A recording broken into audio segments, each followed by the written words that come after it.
Okay, so this is a new topic now. The topic is electrolysis, and this video will be a maximum of 15 minutes.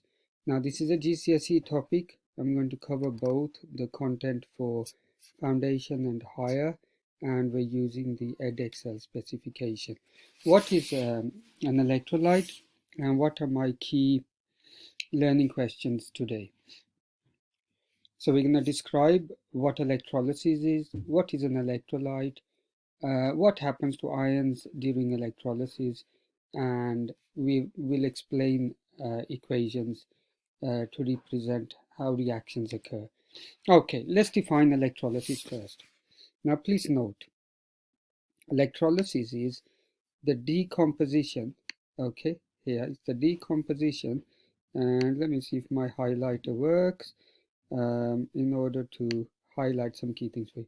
So it's the decomposition of an ionic substance, very important, by passing direct electrical current through it.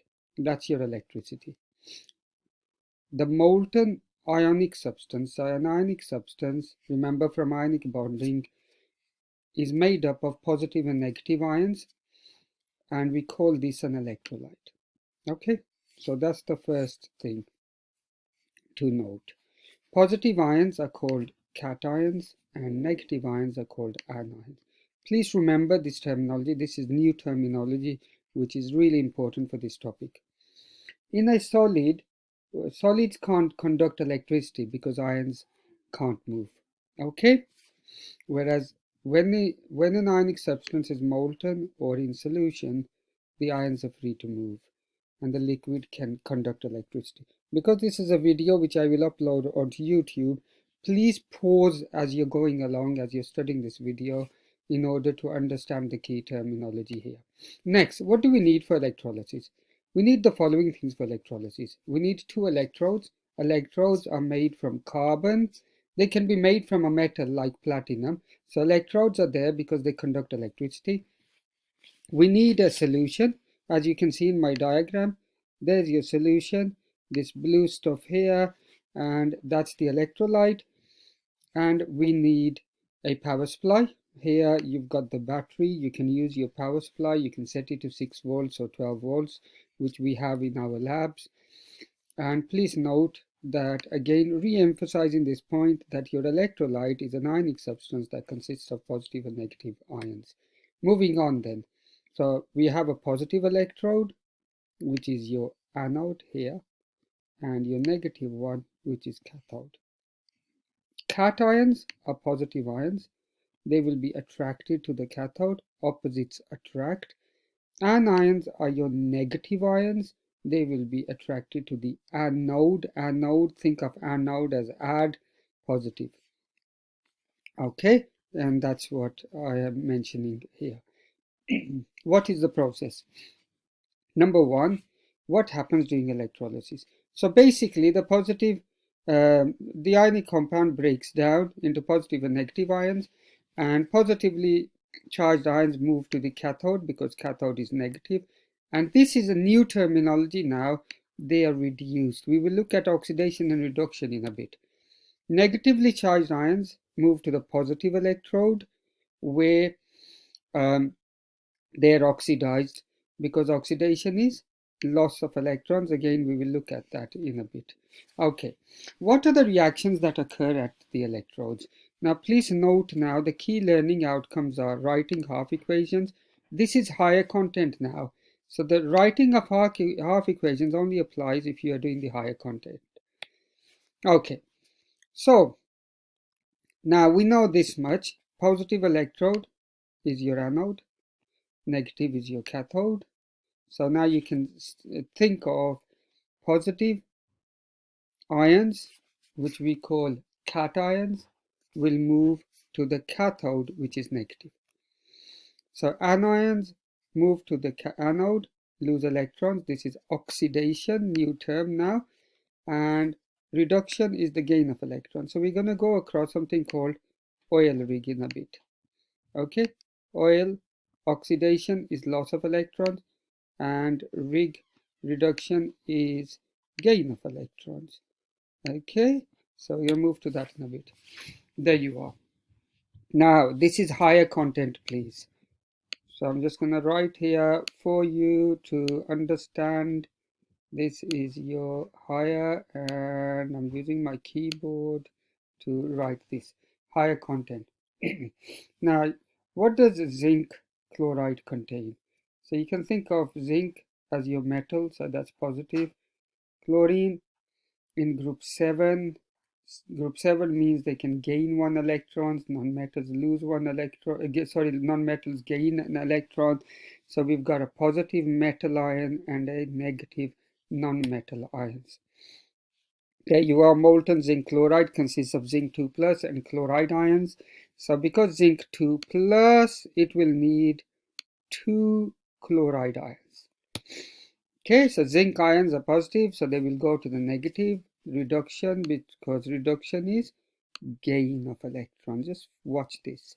So these are half equations. They're difficult to understand initially, but the key rule is equations are balanced on both sides.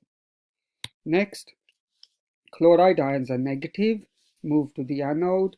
That's oxidation because chloride ions have lost 2 electrons, so the electrons are on the right hand side. Again, my advice is pause this screen here. Okay, let's move on.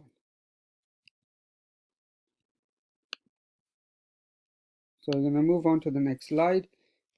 Half equations. Okay, so those of you who are at my school understand what red zone means. What happens at the electrodes during electrolysis can be described using redox equations. Redox is just a reaction in which oxidation and reduction happens simultaneously. Please note, I'm going to put a massive H here, higher content again. So, what are the half equations for the electrolysis of molten lead bromide? You can pause it here, think of it. Lead is 2 plus, bromide is minus, hence those are your two equations, and take a moment to think what's happening at which electrode. So that's anode and that's cathode. Okay, what about molten salts? I'm just going to skip through this because we've already done this. However, the reason I'm putting this slide here is if you've got a molten salt and the question does ask you to describe the process of electrolysis, you can't do this experiment in a beaker, because a molten salt will melt at 1000 degrees or something, and the beaker is going to crack. So we're going to use a crucible, 2 electrodes, power supply, heat it, and lead bromide can be used to produce lead and bromine. And we're going to place this in a crucible, important point, and insert 2 carbon electrodes, pass direct current, which means your electricity supply from a battery or a power supply, and carbon electrodes are chosen because carbon has high melting point, so it's not going to melt easily. Right, here are your observations. Now, one key thing that is required from examination boards, you must be able to explain your observations. Bromine is a brown vapor. You will study this in the halogens topic, which is a year 11 topic for EdXL, and it's a year 10 topic for AQA. So if bromine is produced, that's a brown vapor. It's a gas, so bubbles are observed. And if lead is produced, lead is a metal, silvery metal. Okay, again, please pause this slide and try to just absorb everything on this slide. Right, next one, half equations. Please pause this and complete this in your own time. Right, let's move on to key learning questions for products of electrolysis. We've already looked at molten zinc chloride, and I'm just going to pause my video here. What I'm putting up here now is the basic understanding of electrolysis has been explained now. So what I want to explain here is what would happen, or this is a table that's summarizing what you would expect to get during electrolysis. So if the negative ions in a solution are let's say like copper chloride, then chlorine will always be produced at the positive electrode. If it's bromide, so in other words, if it's a group 7 element that is in its ion form, then that group 7 substance, i.e. chlorine for chloride, bromine for bromide, iodine for iodide, will always be produced at the positive electrode. So if a solution contains a chloride, bromide or iodide, then the halogen in its diatomic form will be produced. If it contains any other ion, and the one you need to know for Edexcel is this one. If it's copper sulfate, then oxygen will be produced at the positive electrode. This is an important table for you to learn. Next one. Now let's look at some key solutions which we need to know about in terms of electrolysis. Right, copper chloride. Copper and chloride.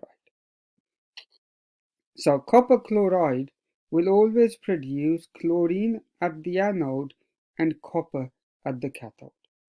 What about, and then you can see the rest, copper sulfate, sodium chloride. Now this is interesting, sodium chloride. Why sodium chloride producing hydrogen and not sodium? Okay, so these are electrolysis of these solutions. Now please note, when we electrolyze a solution has 4 ions. Hydrogen ion from water, hydroxide ion from water, and in this case sodium ion and chloride ion. Because hydrogen is less reactive than sodium, hydrogen gas will be produced at the cathode. Because copper is less reactive than hydrogen, copper is produced at the cathode. Again, on this, my advice would be you do need to learn this part, and I will send a document to my students which you will have to read to understand electrolysis in a bit more detail.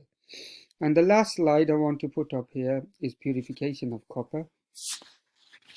And the purification copper is part of your syllabus. It's a core practical which you have to do in class, and I just want to focus on your 2-half equation. Again, these are higher content, so if you're doing foundation, you don't need to worry about these 2-half equations. You need to learn those 2-half equations I've just highlighted. Copper is purified using electrolysis because we need pure copper to be used in electrical cables. Your electrolyte is copper sulfate solution, and I am hoping you can read the rest yourselves. Next is the following. I'm just going to put up the last 2 slides of electrolysis of copper chloride solution. So we've already just highlighting this. Please note the H here means higher content. When we electrolyze copper chloride solution, there are 4 ions: copper, chloride, hydrogen, and hydroxide ions. Your products at the cathode is copper, and the product at the anode is chlorine. Again, please pause this slide, have a look at the products of copper chloride solution. And the last slide is electrolysis of copper chloride solution. Here the products are hydrogen and chlorine. These 2-half equations are only required if you're doing higher content. This part, everybody needs to know this if you're doing higher or foundation content. That's a quick summary of electrolysis.